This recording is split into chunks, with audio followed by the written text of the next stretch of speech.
thank you for being part of the Stagwell Content Studio here at CES. Glad to be here. I know you're new to the Stagwell family. I am. Welcome. Congratulations. Thank you. So your firm focuses on youth culture and touching the youth. What are you seeing here that you feel like brands need to be focusing on for 2024? Yeah. What's interesting, it's exciting being at CES and seeing what's coming in the future.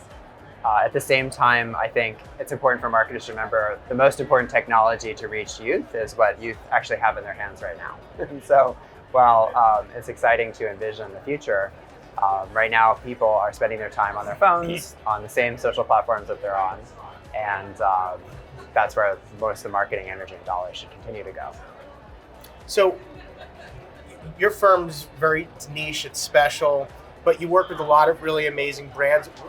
The brands that come to you, what is the main task? What's your main mandate when a company comes to you and says, you know, we need to touch the youth? How do you know what to do with them? What's on the menu? And how do you measure success? Great questions. The reason that brands are coming to movers and shakers is to build more culturally relevant brands. So a lot of marketers struggle to not just reach Gen Z and millennials, but to reach them in a way that's going to build that cultural relevance and authenticity. How do you build a cool brand, right? And not just be advertising at people, but build a brand that people actually want to engage with, that becomes like more of a friend than a brand. And that's challenging. But the most successful brands right now are engaging with people by engaging in culture.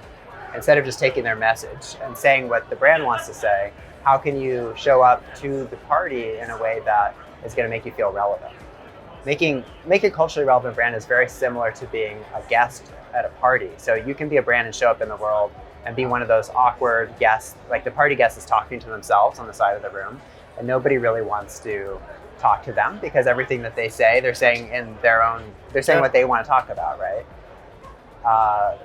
What we want to help brands do is be a guest that's welcome at the party. That means when you show up, you're talking in the way that people are talking there about subjects that are interesting to them and inserting your message into that context, right? Which means you're showing up on TikTok differently than you're showing up on Instagram because the way people talk is different there. And that's challenging. But the most successful brands are doing that really well. And that's how they're becoming a cool brand that people actually are excited to engage with. Very cool. So what types of industries are your clients currently in?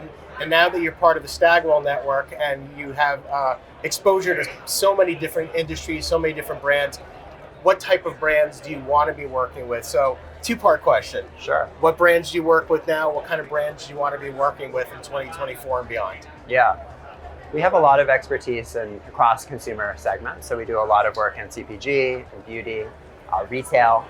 We do a lot of work in entertainment. And we're looking to continue to expand that roster. Travel is a category that I personally am passionate about that we haven't done much work in yet. Fashion is something we've done a little bit of work. Tech, we do a little bit of work, but these are all opportunities for expansion, I think, as we continue to build new partnerships. So what's interesting is one of my main takeaways from CES is how brands are using TikTok. We're now learning that a lot of younger people get their news from TikTok, so they're there. Yeah. Now, someone told me, I don't know if it was you, it might have been you, you guys broke a record on TikTok or set a record on TikTok for one of your clients. Can you talk about that? Sure. Yeah, I mean, TikTok is it's opened up a new level of connectivity between brands and consumers where it's possible to have a much deeper conversation because you're not just talking out people, you can invite them to participate with you. That's what being a brand who participates in trends is people are making content, they're following trends, and now as a brand, you can follow those trends as well. And that's part of how you build deeper engagement with audiences. That's part of how you show up as a cool brand, and that's going to get you more views as well. Yeah, and I find what's really interesting about what you guys do is, again, the youth culture. You have the millennials, they're getting a little older. You have Gen Z, which seems you guys have hit the nail on the head. Yeah. But now we have Gen Alpha coming. So that's going to be a new journey for you, because before you know, clients are going to be coming to you to know how to tap them. But with Gen Z, their buying habits are different from Gen X or millennials.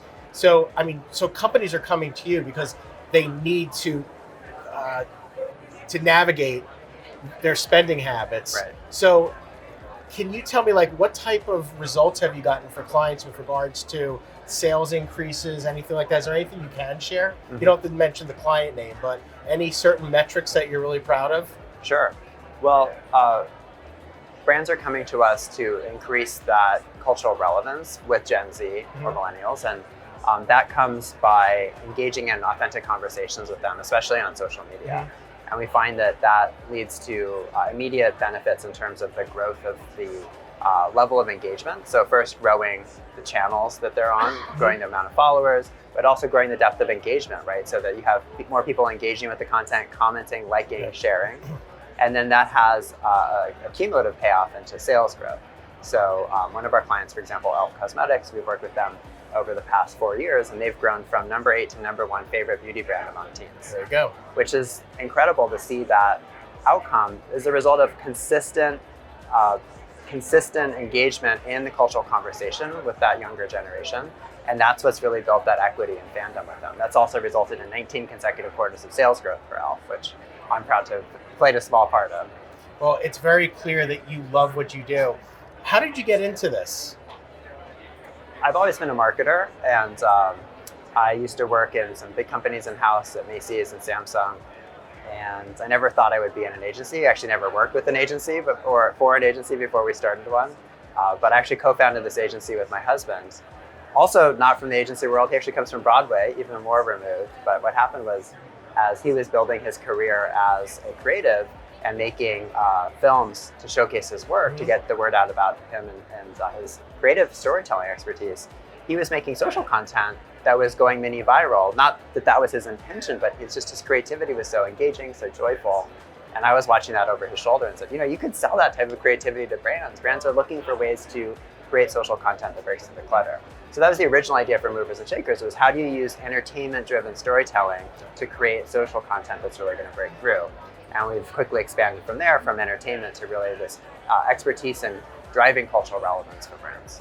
So what I'm about to ask, I know we kind of weaved in some other questions in your answers. Sure. So people are watching this, hopefully.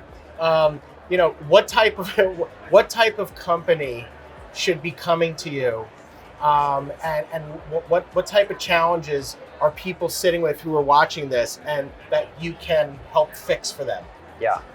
Movers and Shakers works with brands across the cultural relevance spectrum. So on the one hand, we work with some of the coolest brands out there, the Elf, the Red Bulls of the world. They come to Movers and Shakers to stay on the cutting edge of what's cool and what's next for Gen Z culture or millennial culture, and keep them on that pace, which is very challenging. Also, on the other end of the cultural relevance spectrum, we have a lot of clients who are big market-leading brands, self-admittedly not super cool or cultural relevant, and they come to Movers and Shakers for how do we enter the social conversation in a way that's going to feel authentic and relevant and not awkward and stodgy, right? And often they're dealing with upstart competitors who are much more socially native. And so we work all the way across. Common challenges that we see a lot of brands struggle with is my social is tired. A lot of brands, they built their Instagram strategy, let's say 5 years ago. Instagram was a totally different place 5 years ago, and a lot of marketers are now looking at their brand's social feed and saying, this isn't working anymore. Social has moved. Social is now lo-fi. Social is authentic.